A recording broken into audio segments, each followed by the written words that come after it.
Como soy el último en hablar, tengo una ventaja o desventaja. Ya todos están esperando el momento de revisar el texto. Pero eso sí, claro, doblemente el agradecimiento, porque eso significará que interesa. Intentaré ser breve, pero debo compartir necesariamente algunas reflexiones sobre tres temas que no siempre acaparan la atención, pero que definen silenciosamente a un país: los límites internacionales, las aguas transfronterizas y el narcotráfico.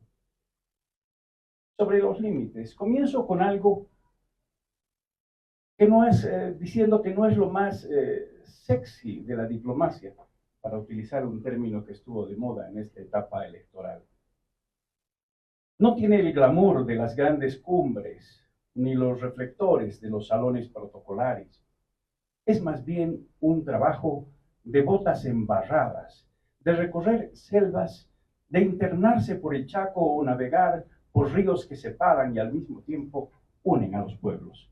Es la tarea silenciosa de custodiar los límites internacionales y garantizar su demarcación precisa y respetada. Bolivia tiene tratados de delimitación con sus 5 vecinos, pero eso no significa que la tarea esté cerrada. La demarcación es el trabajo técnico, diplomático, de colocar hitos, revisar coordenadas, ver en el terreno la situación. Sigue siendo una labor compleja que existe y que exige además un rigor jurídico, un conocimiento histórico, técnico y sobre todo una visión política. Una mala interpretación del límite de un cauce o de un humedal puede significar la pérdida de un recurso valioso, de una fuente de agua o de una zona de uso ancestral. La semana pasada escribí mi columna indignado sobre un bofedal altiplanico que tras años de negociación debía ser administrado bajo el esquema de gobernanza conjunta con el Perú. Hoy ese acuerdo duerme el sueño de los justos y el bofedal se aleja. Esa indiferencia institucional revela algo más profundo. Hemos descuidado los espacios donde se ejerce soberanía en la forma más tangible, es decir, en el territorio. El trabajo de límites no es solo técnico, es profundamente diplomático. Requiere de tacto del negociador, de la prudencia del jurista y del compromiso del servidor público, que entiende que defender un metro de tierra, una gota de agua, no es un acto de nacionalismo vacío, sino de responsabilidad histórica. Algo de estos temas están en el texto que presentamos. El segundo aspecto, el de las aguas internacionales transfronterizas. Aquí recorremos entre lo que es la soberanía rígida y la gobernanza compartida. Y si de soberanía hablamos, debemos reconocer que el viejo concepto de soberanía absoluta, ese que entendía las fronteras como muros, ya no basta para explicar el mundo actual. En materia de aguas internacionales, ese paradigma ha sido reemplazado por el principio de gobernanza compartida. La Convención de las Naciones Unidas sobre los derechos de los usos de los cursos de agua internacionales para fines distintos a la navegación, adoptada el año 1997 en su artículo 5, establece el uso equitativo y razonable de los recursos hídricos compartidos, y en su artículo 7 obliga a los estados a prevenir daños significativos a sus vecinos. Es decir, el derecho al agua ya no se ejerce en soledad, se ejerce en corresponsabilidad. En este marco, Bolivia cuenta con 3 grandes regiones hidrográficas.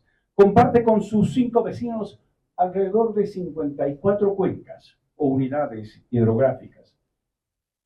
Con el trabajo del Maya ya se tiene el balance hídrico nacional. Es preciso entonces determinar el aprovechamiento, el potencial de uso para Bolivia. Son ríos, lagos, acuíferos, humedales, que son vitales para nuestra seguridad hídrica y energética. Sin embargo, muchos de ellos carecen de mecanismos efectivos, de mecanismos de cooperación.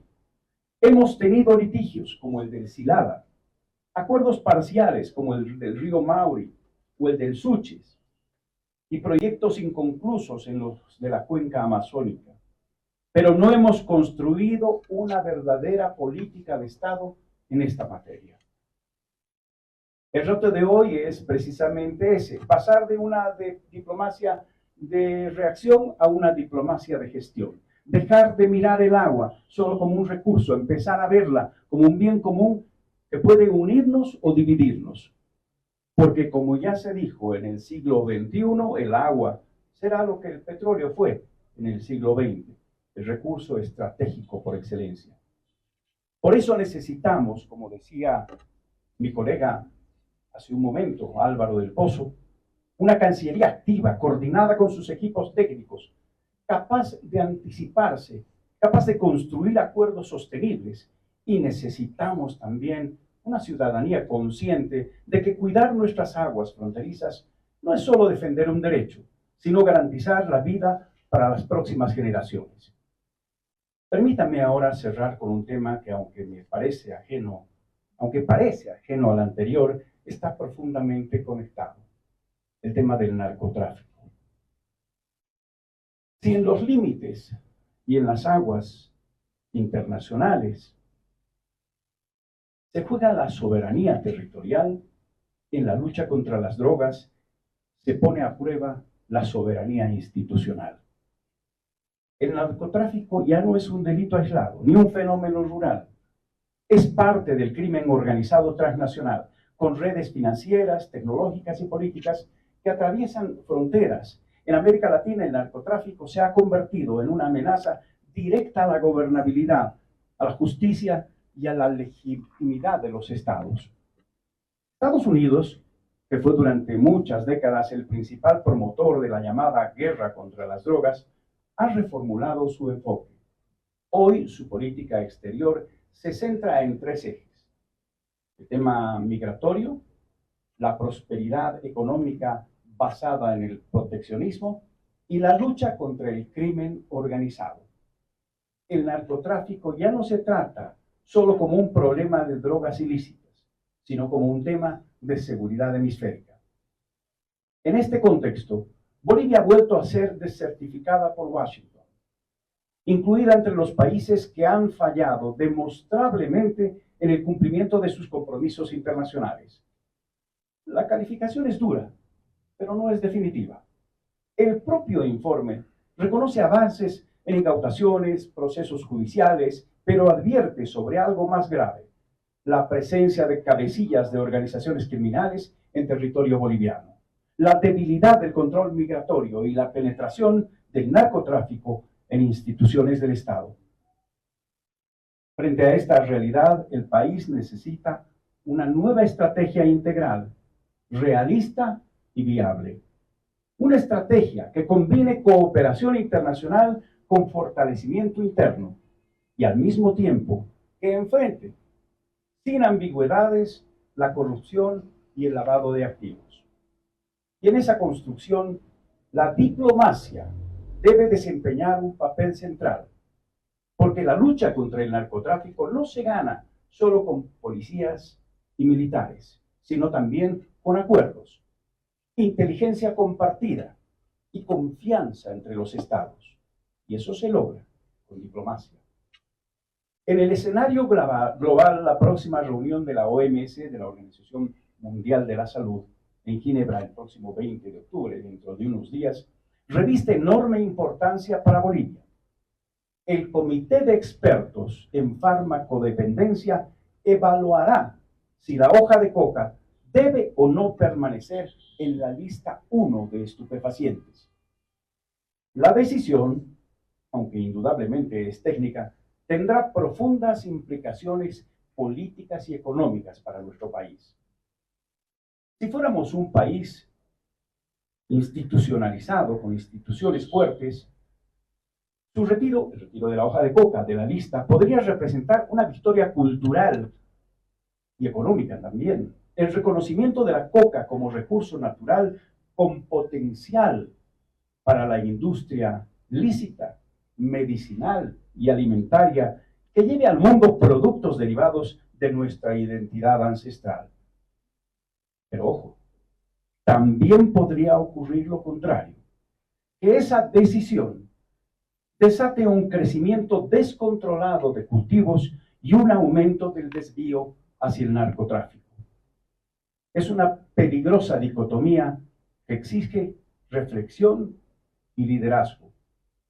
La defensa de la hoja de coca no puede convertirse en excusa para la expansión del delito. Y la lucha contra el narcotráfico no puede usarse como pretexto para criminalizar nuestra cultura. Entre ambos extremos hay un camino de equilibrio que solo la diplomacia inteligente puede construir. Señoras y señores, en materia de límites, de aguas y de narcotráfico, Bolivia no puede seguir actuando con improvisación. Cada metro de frontera, cada litro de agua, cada decisión diplomática forma parte del mismo mapa, el de nuestra supervivencia como Estado. La soberanía no se defiende con discursos altisonantes ni con gestos ideológicos. Se defiende con técnica, con negociación, con respeto al derecho internacional y sobre todo con profesionalismo diplomático. Si logramos asumir eso y entender que la diplomacia no es un adorno, sino un instrumento de defensa nacional, habremos dado el primer paso para recuperar el respeto del mundo y, más importante ahora, el respeto por nosotros mismos. Muchas gracias.